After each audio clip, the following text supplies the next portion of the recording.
সময় সংলাপে স্বাগত জানাচ্ছি। আমি তুষার আব্দুল্লাহ। সময় সংলাপে আজ আমার সঙ্গে যোগ দিয়েছেন কবি সাংবাদিক আবু হাসান শাহরিয়ার। রবি, আপনাকে স্বাগত সময় সংলাপে। একদম বছরের শুরুর লগ্নেই আমরা বলতে চাই যে আমরা যদি সুন্দরের বন্দনা করে শুরু করব কিনা বছরটি। অবশ্যই সুন্দরের উপরে তো আসলে কিছুই নেই। সুন্দর দিয়ে আমাদের বছর শুরু হোক, বছর যাক। আপনার সুন্দর বলতেই প্রথমে মনে পড়ল beauty is truth, truth beauty, কিটসের কথা। সুন্দরকে তিনি সত্যের সমার্থক মনে করতেন। আর প্রাচ্যের মহামুনি রবীন্দ্রনাথ ঠাকুরের সেই কথাটি, সেই গীতবিতানের চরণ দুটি, যে অন্তর মম বিকশিত করো অন্তর তরহে, নির্মল করো উজ্জ্বল করো সুন্দর করো হে। মানে অন্তরকে বিকশিত করতে গেলে, সভ্যতাকে বিকশিত করতে গেলে সুন্দর করতে হবে। সুন্দরের উপরে কিছু নেই, সুন্দর কিছু নেই। এবং আমরা সুন্দর বলতে আমাদের যে সংজ্ঞাটি, সুন্দরের সংজ্ঞা কি আমরা সবসময় বুঝতে পারি? ওই যে রবীন্দ্রনাথের যে কবিতাটি চরণ দুটি বললাম, সেই গীতি কবিতার মধ্যেই আরও একটি চরণ আছে। সুন্দরের সংজ্ঞা ব্যাখ্যা তার মধ্যে আমরা পেতে পারি, যেমন যুক্ত করহে সবার সঙ্গে, মুক্ত করহে বন্ধ। অর্থাৎ ছোট ছোট দেয়াল রচনা করে নয়, আত্মজীবনী দিয়ে না, জীবনটা আসলে সমাত্মজীবনী আমি বলি। তো সুন্দরের সংজ্ঞাটা হচ্ছে স্বার্থপর না হয়ে পরার্থপর হওয়া, সবার জন্যে হওয়া, সবার মঙ্গল কামনা করা, কল্যাণ কামনা করা। এখানে আমি আপনি বসে আছি শুধু আপনারা আমার ভালো দিয়েই না, সবার ভালো হোক। এই যে আপনি সূচনা এটাই করেছেন, আমরা সুন্দরের বন্দনা দিয়ে করি, সেটা হচ্ছে সবার মঙ্গল কামনা করা। একাই সুন্দর না, একাই সুন্দর। যেমন এখন যুগটা এমন স্বার্থের যুগ চলে এসেছে বিশ্বায়নদুষ্ট কর্পোরেট পৃথিবীতে, যে প্রযুক্তিও স্বার্থপর হয়ে গেছে। কিরকম? এটা সেলফি যুগ, সেলফি তোলা। মানে ক্যামেরার লেন্স আর বাইরে তাক করে না, ক্যামেরার লেন্স নিজের দিকেই তাক করে। ক্যামেরাটাকে আয়না বানিয়ে ফেলেছে। অথচ ক্যামেরা কত কি সুন্দর দেখতে পারে, ভুবন জোড়া সুন্দর। এই যে সেলফি কথাটা যেটা বললেন, যে আমি প্রকৃতিকে না দেখে, আমি আমার বাইরকে না দেখে শুধু ভিতরকে, আমি নিজের মুগ্ধতায় মুগ্ধ হব। হ্যাঁ, মুগ্ধতা মানে নিজের মুগ্ধতা, মানে আত্মপরতা এটা। কিন্তু আসলে ভেতরেই সবকিছুটা ঘটবে। যেমন এখানে আরো একটা ব্যাখ্যা যদি আমরা উট পাখি কবিতাটি সুধীন দত্তের নেই, সেখানে আছে অতএব এসো আমরা সন্ধি করি, প্রত্যুপকারে বিরোধী স্বার্থ সাধি। এটা তো গণতন্ত্রেরও কথা, এটাই তো গণতন্ত্র। আমরা অন্যকেও শুনবো, অন্যকেও দেখব, সেটা অন্তরে নিয়ে বিকশিত হবে। আমার অন্তর বিকশিত হবে সবার মধ্য দিয়ে। কিন্তু আমরা তো আসলে, আমাদের কিন্তু অভ্যাস ছিল আওয়াজ করে কথা বলা, আড্ডার একটা ধ্বনি, আড্ডার একটা উচ্ছ্বাস চতুর্দিকে ছড়িয়ে পড়বে, এইভাবেই তো আমরা অভ্যস্ত ছিলাম। এই যে আপনি ধ্বনি কথাটা বললেন, খুব মূল্যবান একটি কথা। আমি কবিতার সঙ্গে জড়িত, কবিতা লিখি, কবিতা পড়ি। তো শব্দই ব্রহ্ম বলেছেন মালারমে। এখন শব্দই ব্রহ্ম, এটা হচ্ছে লেখ্য ভাষায়, কিন্তু শব্দ ধ্বনিতে, মুখের ভাষায় সেটা ব্রহ্মত্ব পায়। আর কবিকে যেতে হয় শব্দের রূপমূলে। সেই রূপ সন্ধানী কি? সুন্দর মন। যেমন আমরা ক্রমশ এই বিশ্বায়ন দুষ্টতায় আমরা বৃত্তশালী হতে চাই, কিন্তু অন্তর্মম বিকশিত করো যদি বলেন, তাহলে চিত্তশালী হতে হবে। একজন বৃত্তশালীকে চিত্তশালী হতে হয়। এই ঢাকাতে আমরা যেখানে বসে আলোচনা করছি, বলধা গার্ডেন যেটা আছে, সেখানে একজন বৃত্তশালী মানুষ চিত্তশালীও ছিলেন বলে একটি গাছপালার উদ্যান বানিয়েছিলেন। সেখানে রবীন্দ্রনাথ এসে ক্যামেলিয়া কবিতাটিও লিখেছিলেন। এই ক্যামেলিয়া ফুল যেটা। তো এই চিত্তের বিকাশ ঘটুক আমাদের এখানে। চিত্তের চর্চাটা কমে গেছে সমাজে। এটা বাড়াতে না পারলে পৃথিবী যুদ্ধ হানাহানি থাকবে। মলিনতা এসেছে। হ্যাঁ, মলিনতা এসছে। চিত্ত কি? পথের পাঁচালী পড়ে যদি অপু দুর্গার মর্মে আমরা ঢুকতে পারি, তাহলে কে কাকে, ধর্ষক তো এই সমাজে তৈরি হওয়ার কথা না। কেউ কাউকে খুন করবে না। যেমন আমার একটা কবিতার একটা লাইন আছে, কেন আমার হাজার বোনের ভাই হয় না পাষণ্ডরা। তো ভাই হওয়ার জন্যে অপু দুর্গা, পথের পাঁচালী, এই পাঠটি কি যথেষ্ট নয়? ওইটা যদি আমি মর্মে তুলতে পারি, চিত্তকে যদি বিকশিত করতে পারি, এবং নিশ্চয়ই যে আমরা সুন্দরের এই চর্চা। জায়গাটা আপনি ঠিক বিভূতিভূষণে আসলেন বলেই মনে পড়লো যে এই যে আমাদের তরুণরা অ্যাডভেঞ্চারে যেতে চায় তারা, এবং সেটা যেতে গিয়ে আমরা বিভিন্ন রকম মানে অপরাধের সঙ্গে তারা জড়িয়ে পড়ছে অ্যাডভেঞ্চার নামে, কিন্তু যে চাঁদের পাহাড় পড়েছে সে তার অ্যাডভেঞ্চার তো আরেক রকম হবে। কত সুন্দর, অথচ বিভূতি মানে আমি শঙ্কর হতে চাবো না কেন? জানিনি আফ্রিকায়, জানি না ভিক্টরভিল সেই পর্বতকে পাঠ করে তার মর্মের মধ্যে সুন্দর ছিল বলে শঙ্কর, চাঁদের পাহাড়ের শঙ্কর, হ্যাঁ। সেই সৌন্দর্যটা সৌন্দর্যে পৌঁছে গেলেন। চাঁদের অমাবস্যা বলে ওয়ালিউল্লাহরও বই আছে। তো এবং সবচেয়ে মজার ব্যাপার হচ্ছে আপনি চাঁদের কথা যখন আনলেনই, একটু আগে যেটা beauty is truth, truth beauty বললাম, কিডসের কথা, এটা বুদ্ধের একটা কথা আছে যে প্লেটোর কথাটা হচ্ছে যে সত্যভাষীকে তার সমকাল অপছন্দ করে। এটা যেমন সত্য, কিন্তু সত্যভাষী কথা বলে বলেই পৃথিবীতে চিরসুন্দরগুলা ধারাবাহিক থাকে। এবং বুদ্ধ বলেছেন যে তিনটা জিনিস কখনো লুকিয়ে রাখা যায় না, একটা হচ্ছে সূর্য, আরেকটা হচ্ছে চন্দ্র, যেটার কথা আপনি এখনই বললেন চাঁদের পাহাড়ের বিবরণে, আর একটা হচ্ছে সত্য। অর্থাৎ আমাদের সত্যের চর্চাটা বেশি করতে হবে, সুন্দরের চর্চাটা বেশি করতে হবে। চাঁদের মতো, সূর্যের মতো, সূর্যের মতো। আমার দিনে কোনো কারণে মেঘে ঢাকা থাকলেও হ্যাঁ তারা চাঁদ দেখা দেবে, তারা দেখা দেবে, সূর্য দেখা দেবে।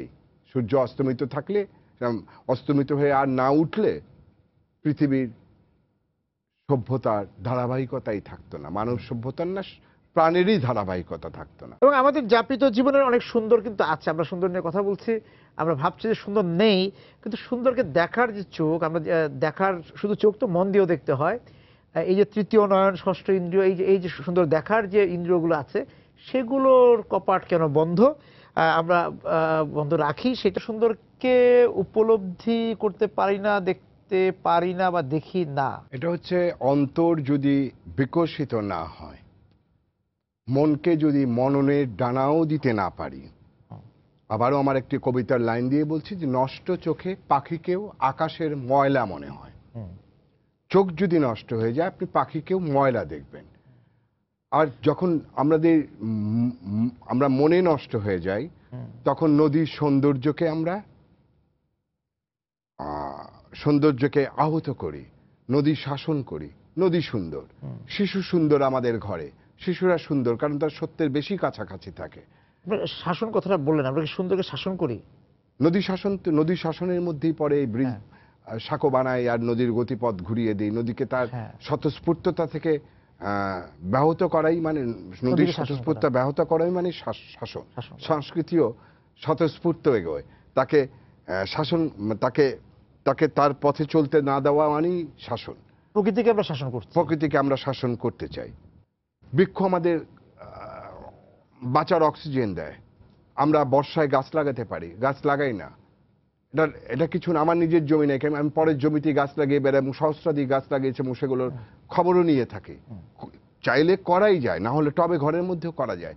সুন্দর পরিচর্যা চাই, লালন করতে হয়, লালন করতে হয়। এই পরিচর্যাটার মধ্যে এভরিডে প্র্যাকটিসটা দরকার। যেমন ধরেন আমরা 21শে ফেব্রুয়ারি পালন করি কিন্তু 8ই ফাল্গুন পালন করি না, কিন্তু আমরা 1 জানুয়ারি যেন পালন করার সময়, নববর্ষ পালন করার সময় মনে রাখা উচিত ছিল এবার যে আজ 18 পৌষ 1423। এই কথাটা যেন আমরা নববর্ষ, আমরা কত আনন্দ করি, ছায়ানটের ওখানে যাই, কিন্তু বাংলা নববর্ষে পহেলা বৈশাখে ওই একদিনই, তারপরে সারা বছর আমরা চর্চা করি না বাংলা বঙ্গাব্দের, বাংলা সন্তারিখের চর্চা। পরের দিনে জিজ্ঞাসা করলে আমরা বলতে পারি না, কিন্তু আমরা কিন্তু নববর্ষের দিন ইংরেজি কত তারিখ বলতে পারবো। অর্থাৎ চর্চায় রাখাটাই হচ্ছে সুন্দরের পরিচর্যা। আমাকে প্রতিদিনের চর্চায়, অনুশীলনে সুন্দরকে রাখতে হবে, ওটাই লালন।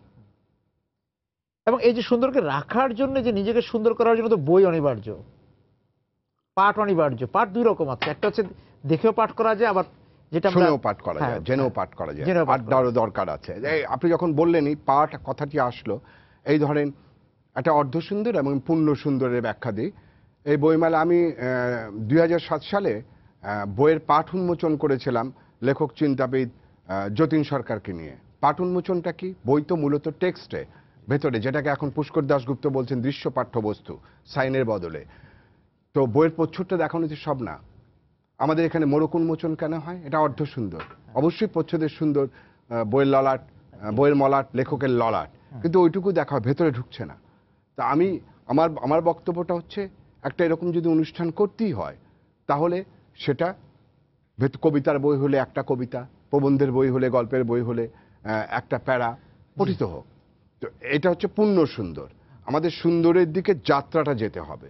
এটা করছে এখন তরুণরা অনেকেই পালন করছেন, পাঠ উন্মোচন, মোড়ক উন্মোচন না করে। তো এখন বই যেটা বললেন, বই অপরিহার্য। যেমন আমাদের যে অমর একুশে বইমেলা, আমাদের আয়োজন আছে, সুন্দর সুন্দর আয়োজন আছে। অবশ্যই এই আয়োজনে বই সম্পৃক্ততা, বই, ভালো বই পঠিত হোক, ভালো বই পুনঃ পঠিত হোক। ভালো বই, কালোজয়ী বই কখনো পুরনো হয় না, বই কখনো পুরনো হয় না। আজকে যে নতুন পাঠক এলো তার কাছে রবীন্দ্রনাথের গোড়া কিংবা শামসুর রহমানের, বইটি যে কবে গুরুত্বপূর্ণ হয়ে উঠবে সেটাও বলা মুশকিল, তবে গুরুত্বপূর্ণ হয়ে ওঠে ওই সুন্দরের চর্চার মধ্যে দিয়ে। সবচেয়ে মজার ব্যাপার হচ্ছে যে বইয়ের কালোজয়ীতা নাই, যে বই দূরে যেতে আসে নাই, দূরস্থায়ী হতে আসে নাই, সে বই পুনঃমুদ্রিত হয় না। কিন্তু এখন আমাদের কাছে ম্যাক্সিম গোর্কির মা বা গোগলের বিভাষার বইও আমরা, গোগলের ওভারকোট আমরা পাঠ করি, আমরা পুষ্কিনের কবিতা পড়ি, রবীন্দ্রনাথের কবিতা পড়ি, জীবনানন্দ দাশ এখন ধূসর পাণ্ডুলিপিতে আমাদের কাছে আসেন।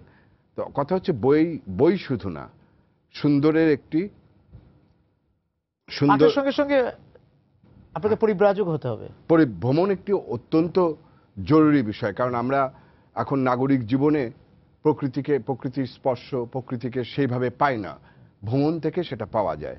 এক সময় প্রকৃতির মধ্যেই বসবাস ছিল অনেক কবি লেখকের। বিভূতিভূষণ প্রকৃতির মধ্যেই বড় হয়েছেন, আমরা যেহেতু তারাশঙ্কর বড় হয়েছেন, আমরা যেহেতু সেটা পাই না, আমাদের প্রকৃতির কাছে যেতেই হবে। প্রকৃতির কাছে যাওয়ার জন্য আমাদের ভ্রমণ অপরিহার্য, পৃথিবীকে জানার জন্য ভ্রমণ অপরিহার্য।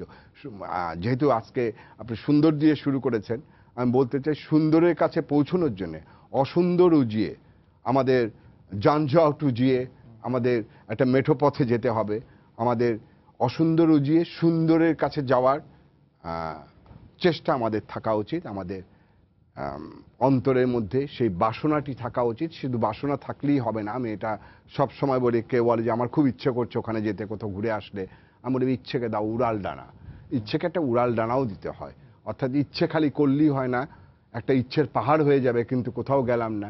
ইচ্ছেকে ছোট ছোট স্বাদ পূরণও করতে হয়, ইচ্ছেকে উড়াল ডানা দিতে হয়। আমি বিরতিতে যাব, তার আগে শুরু করে যেতে চাই যে উড়াল ডানার কথাটা বললেন, যে এই যে ডানা, আমাদের যে একটা উড়াল ডানা তো আছে, সেটা আমরা দেখতে পাই যে অদৃশ্য, হ্যাঁ, দৃশ্য এবং অদৃশ্য মাধ্যমের একটা একটা ঘেরাটোপে পড়ে আমরা নিজেদের যে আসলে ডানা আছে সেটাও আমরা এখন আর বুঝতে চাই না। এখানে আমি একটু হিমেনেথের একটি কবিতা, শঙ্খ ঘোষের অনুবাদে এক লাইনে এক পংক্তির একটি কবিতা।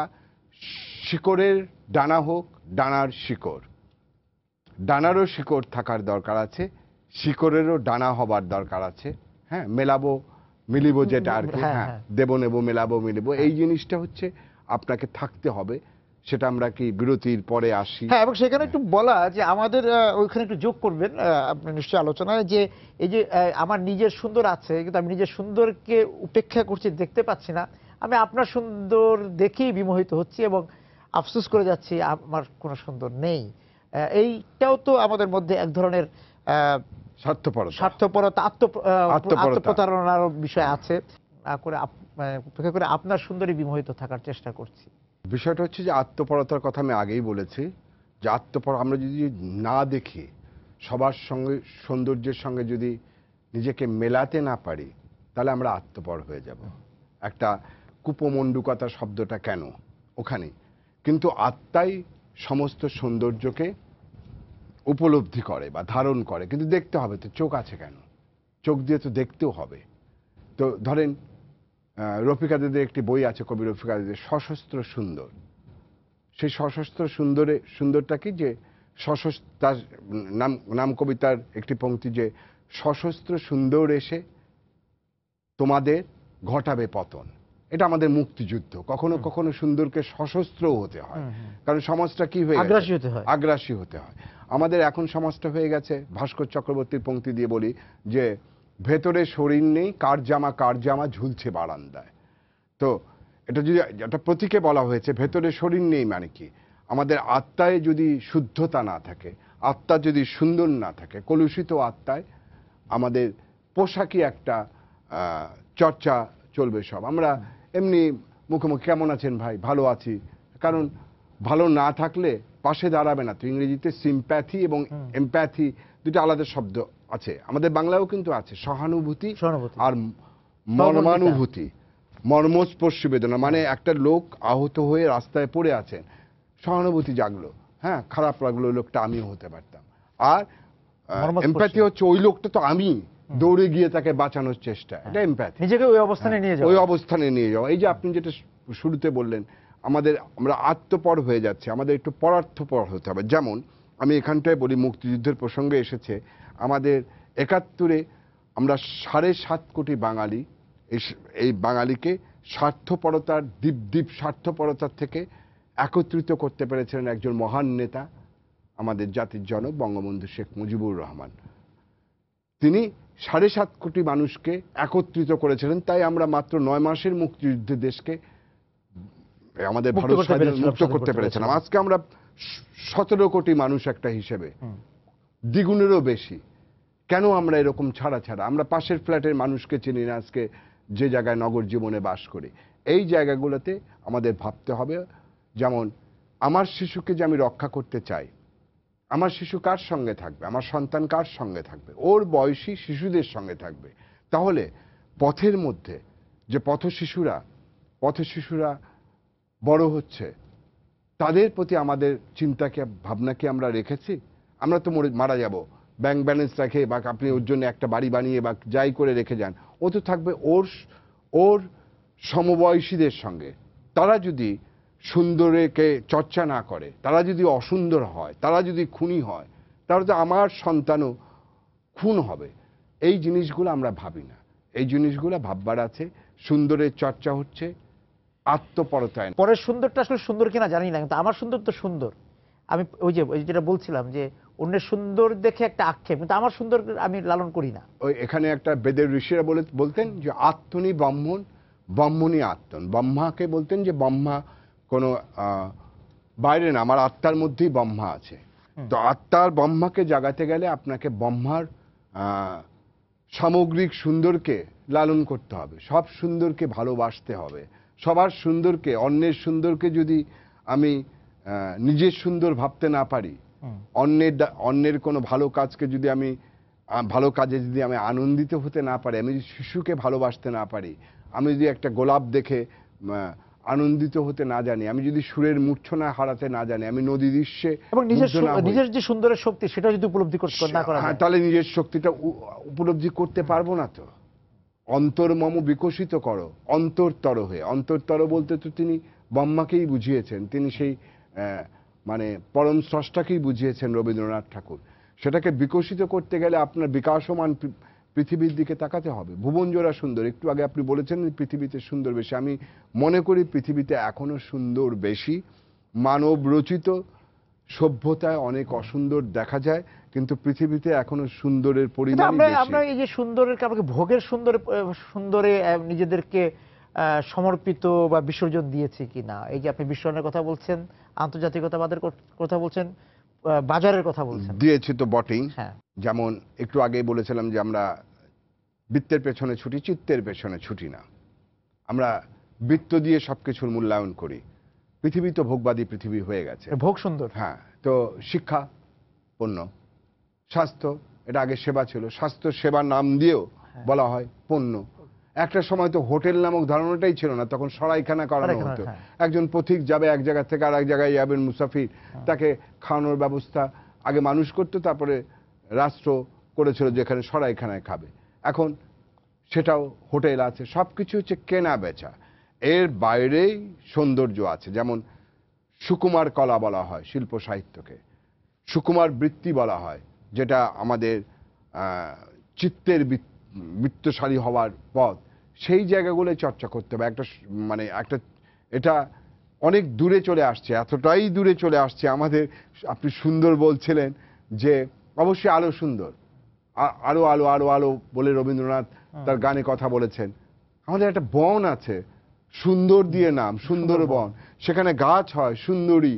আমরা সেই সুন্দরবনটাকে বৈদ্যুতিক আলোর জন্য ওখানে নিয়েছে। একটা ভাবনার বিষয়, যারা যারা এটা করছেন তারা আমার চেয়ে বেশি জানেন, বেশি বোঝেন। আমার প্রশ্ন জাগে, এর কি কোনো বিকল্প ছিল না? বিকল্পটা কি আমরা শতবার ভেবেছি? আমরা সুন্দরকে সংরক্ষণে খুব আন্তরিক নয় বলে মনে হয়েছে আমার সুন্দরবনে বিদ্যুৎ প্রকল্প যাওয়াতে। বিদ্যুতের দরকার আছে। আমাদের যে জায়গাগুলো আছে, আমাদের এত সুন্দর একটি বন, আমরা তাকে কি একটু আড়ালে রাখতে পারতাম না?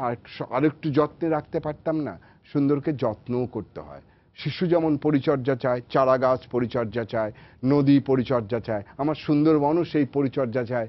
আমাদের সমকাল আমরা বোধহয় দিতে পারলাম না। অর্থাৎ সুন্দরকে পরিচর্যা করার একটা মানসিকতা আমাদের রচনা করতে হবে। আপনি বলেছেন ভোগবাদী পৃথিবী, ভোগ যেখানে আছে, শক্তিশালী রাষ্ট্রগুলো তেল গ্যাসের জন্য ছোটে, হ্যাঁ, তাদের সুবিধা যেখানে আছে সেখানেই তারা আসে এবং নিজের জন্য এবং ঋণও দেয়, ঋণও দেয়, সেই ঋণের একটা বড় মুনাফা তুলে নিয়ে যাওয়ার জন্য। এগুলো জায়গা আমাদের সবার ভাবার আছে। এবং এই যুক্তকা বলেছে প্রত্যুপকারে বিরোধী স্বার্থ সাধু। আমরা খালি গালাগালির গণতন্ত্র চর্চা না করে একটু পারস্পরিক ভাবনা বিনিময়ের, ভাব বিনিময়েরও যদি সৌন্দর্য চর্চা করি, সুকুমার বৃত্তিকে যদি আরও একটু জাগাই, তাহলে আমার মনে হয় পৃথিবী তো সুন্দরী, আমরা পৃথিবীর কাছাকাছি থাকতে পারি। সুন্দর পৃথিবীটা প্রাকৃতিক পৃথিবীটার কাছাকাছি থাকতে পারি। আমরা কতটা দূরে চলে গিয়েছি সুন্দর থেকে সেটা আলোচনা হলো, কিন্তু এই যে দূরে চলে গেলাম, সুন্দর তো আবার বিনির্মাণও করা যায়। আমরা যতটুকু হারিয়েছি সেটা তো আবার ফিরিয়ে আনারও চেষ্টা করা যায়। আমরা ওই যে আপনি মুক্তিযুদ্ধের কথা বলছিলেন, মুক্তিযুদ্ধের মাধ্যমে আমরা এক সুন্দর কিনেছি। এখন এই আবার এই 45 বছর 46 বছরের কিছুটা ফ্যাকাশে হয়ে গেছে, ঝাপসা হয়ে যেতে পারে সুন্দর। তরুণ প্রজন্ম সেই সুন্দরকে আবার বিনির্মাণও করতে পারেন, সেইগুলো নিয়ে কথা বলতে চাই। ঝাপসা হয়ে যাওয়া, কুয়াশাচ্ছন্ন, মেঘাচ্ছন্ন হয়ে গিয়েছে হয়তো, সেখান থেকে তো ওই যে আপনি বললেন মেঘে ঢাকা তারা সুন্দরকে বের হয়ে আসবে, সুন্দরকে বের করে আনা সম্ভব। এখনো যে যতটুকু সুন্দর আমাদের আছে সে সুন্দরকে যদি আমরা লালন করতে পারি এবং বিনির্মাণ, দের ইজ আ বিনির্মাণ, রিকনস্ট্রাকশন, এর মধ্যে দিয়ে নিরন্তর চলছে মানুষের সভ্যতা। আমরা তো অনেক সুন্দর নিঃসন্দেহে এনেছিও। যেমন এখানে মনে হচ্ছে আপনার সঙ্গে কথা বলতে বলতেই মনে হলো যে এক সময় নাপিতকে নরসুন্দর বলা হতো। কেন? নাপিত চুল কেটে একজন মানুষকে সুন্দর রাখে।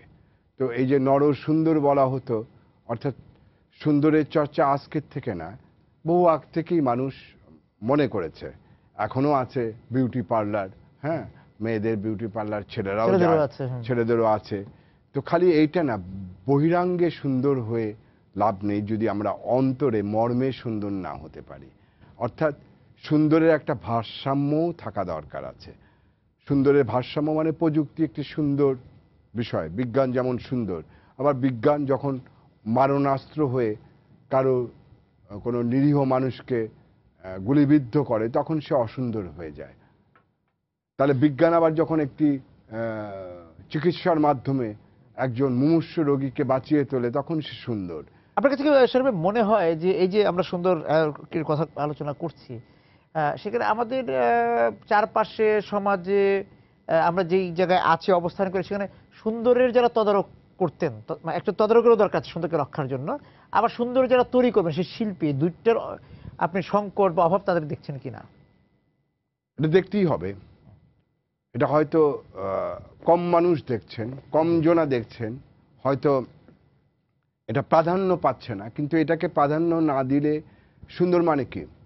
যে আমি আমার ধর্ম চর্চা করি, সেটা হিন্দু ধর্ম হোক, খ্রিস্টান ধর্ম হোক, মুসলমান ধর্ম হোক, ইসলাম ধর্ম হোক, আমি আমার ধর্মটা, ওই যে আপনি বললেন যে নিজের ভেতরে সুন্দর আবিষ্কার করা, আমি নিবিষ্ট মনে নিবিষ্ট চিত্তে আমার ধর্ম চর্চা করি। কিন্তু অন্য ধর্মের মানুষের উপর আঘাত করলেই সেটা অসুন্দর হয়ে গেল, সেটা ধর্মান্ধতা হয়ে গেল। ধর্মের মধ্যেও সুন্দর আছে, যেমন কবিতার মধ্যে সুন্দর আছে। একজন প্রার্থনায় বসে আছে, যামিনী রায়ের প্রথম দিককার প্রথম ছবি বোধহয়, প্রথম চিত্র জায়নামাজ। নামাজ পড়ছেন একজন লোক, এটা সুন্দর। তো সুন্দরের চর্চার মধ্যে কোনো বিভাজন তুলতে নাই, যে অনেক সুন্দর, অনেক রকম সুন্দর থাকবে। আমরা বহুরূপী শুরুর দিকে সুন্দর। বলছিলাম ওনার শব্দটা বন্দনা, বন্দনাও তো এক ধরনের ইবাদত, সুন্দরের ইবাদত।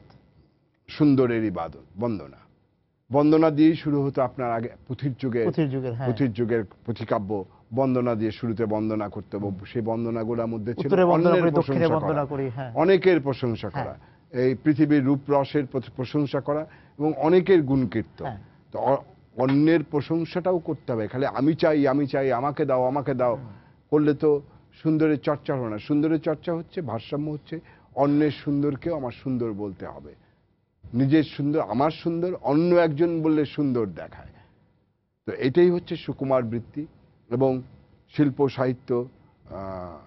এটা তো কবিতা, গান, এটা তো সুন্দরেরই চর্চা, এটা এটা সুন্দরেরই অনুশীলন। এবং এই যে আমরা কি একটু সুন্দর কম দেখতে পাচ্ছি বলে কি আমাদের কবিতা সাহিত্য তার প্রভাব পড়ছে? এটা একদিক দিয়ে দেখলে আপনার কথা ঠিক, আর একদিক দিয়ে হচ্ছে চালসে চোখেরা প্রযুক্তি ব্যবহার করে ঢেকে দিচ্ছে কিনা চোখল কবি লেখকদের, এটাও ঠিক। এটাও দেখতে হবে আপনাকে, কারণ বাজারি সাহিত্য, মিডিয়া লগ্ন বাজারি সাহিত্য, এখন তো আমাদের আহসান হাবিবকে আমরা দেখি না। এখানে তো একটা বিনিময়ের মধ্যে চলে গেছে সাহিত্য। পয়সাওয়ালা লেখক হয়ে যেতে পারছে, পদক নিয়ে যায়, পুরস্কার নিয়ে যায়, দলকানারা রাষ্ট্রীয় পুরস্কারও ছিনিয়ে নেয়। সবকিছু একটা মানে সুন্দর নিশ্চয়ই আছে। ওই আবুল হাসানের কবিতার মতন ঝিনুক নীরবে সহ, ঝিনুক নীরবে সহে যাও, ভেতরে বিষের বাড়ি, মুখ বুঝে মুক্ত ফলাও। আমার মনে হয় না যে সুন্দর দেখতে পাচ্ছেন, এখনো অনেকেই দেখতে পাচ্ছেন, কিন্তু আমরা প্রচার করছি। যেটা আমি বলেছি, মিডিয়ায় পাখি নেই, মশারাই খ্যাতির শিখরে।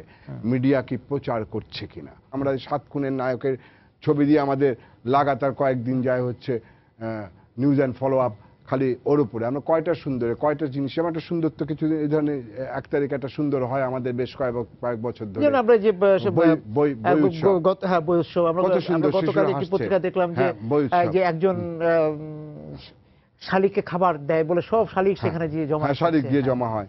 এই সুন্দরকে আমাদের তুলে ধরতে হবে, বেশি ঊর্ধ্বে তুলে ধরতে হবে। যখন দেখা যাবে যে অসুন্দর আমাদের ছেকে ধরেছে, তখন আমাদের সুন্দরকে আরো বেশি করে উত্তোলিত করতে হবে, সুন্দরের প্রচারক হতে হবে, ভালোকে বেশি বেশি ভালো বলতে হবে। আমার সঙ্গে ব্যক্তিগত স্বার্থ আছে বলে আমি একজন অসুন্দরকে সঙ্গে নিয়ে চলবো। আমি আমার অগ্রজ এই যে লেখক পাড়ার কবি লেখকদের কথাই বলি। হ্যাঁ, যখন একজন, অনেক আছেন, অনেককে দেখেছি, অগ্রজ কেন, আমার সমবয়সী অনেককে দেখেছি, তারা হয়তো একজন অকবি অলেখককে সম্পর্কের জন্য বগল দাবা করে চলছেন, কিন্তু একজন কবিকে চিনছেন না। চেনার দায়িত্ব তার আছে। একজন তরুণ সম্ভাবনাময়কেও তার উস্কে দেওয়ার আছে। জীবনে একটা প্রবহমান, জীবনে হচ্ছে একটা নদীর ঢেউয়ের মতন। আপনি আস্তে আস্তে মিলিয়ে যাবেন এবং পেছনের ঢেউকে আপনি স্বাগত জানাবেন, জায়গা করে দিব। হ্যাঁ, কিন্তু আমাদের এখানে এই ধারাবাহিকতায় কিছু ত্রুটি আছে। আমাদের সুন্দরের প্রচারক হতে হবে, আরো জোর গলায় সুন্দরের কথা বলতে হবে।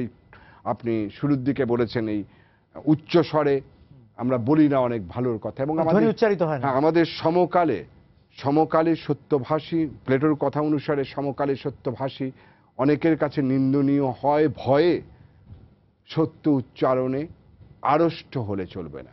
সত্য শিশুদের মতন উচ্চারণ করতে হবে। শিশুরা সত্য উচ্চারণ করে নির্ভয়ে, অকপটে। সত্য যদি সমাজে প্রতিষ্ঠিত হয়, একটি সমাজে সত্য প্রতিষ্ঠিত হলে সুন্দর বিকশিত হবেই। হ্যাঁ, তো আপনাকে সুন্দরের চর্চা করতে হবে। রাত্রির মধ্যে রাত যখন রাত্রি হয়, রাত আর রাত্রির মধ্যে একটু তফাৎ আছে। রাত্রি হচ্ছে সেই চাঁদ তারাময়, চন্দ্র তারাময় আকাশ, এটা হলো রাত্রি। আর রাত হচ্ছে একটা শুরিখানায় বসে মদ্যপান করার রাত্রি, বা একটা আলো ঝলমল জায়গায় বসে বিয়ে বাড়ির রাত। হ্যাঁ, বিয়ে বাড়ির রাত। কিন্তু রাত্রির যে অপার সৌন্দর্য আছে, এটা নদীর পাড়ে রাত্রি উদযাপন, সেই কুয়াকাটায় গিয়ে সূর্যের অস্ত যাওয়া, রাতের প্রতীক্ষা করা, এগুলোর মধ্যে সুন্দর আছে। সুন্দরকে উদযাপন করতে হবে, উদযাপন করতে হবে, যাপন নয়, উদযাপন। হ্যাঁ, আমরা শেষ করতে পারি এই জায়গা থেকে যে এই যে 2017 কথা বলছিলাম, আগামী যে দিনই আসুক আমাদের সামনে, প্রতি মুহূর্তে প্রতিদিন আমাদেরকে আসলে সুন্দর প্রতি মুহূর্তে সুন্দরের আস্ফালন না, সুন্দরের চর্চা করতে হবে, উদযাপন সুন্দরের করতে হবে। সঙ্গে থাকতে হবে। জি, সুন্দরের সঙ্গে থাকতে হবে। আপনাকে অনেক ধন্যবাদ আজকে আমাদের সঙ্গে যোগ আপনাকেও দেওয়ার জন্য। ধন্যবাদ। দর্শক যারা ছিলেন আজকে এই সুন্দর নিয়ে আলোচনায়, আপনাদেরকে ধন্যবাদ জানিয়ে শেষ করছি আজকের সময় সংলাপ। দেখা হবে আগামী দিন। সবাই সুন্দর থাকুন।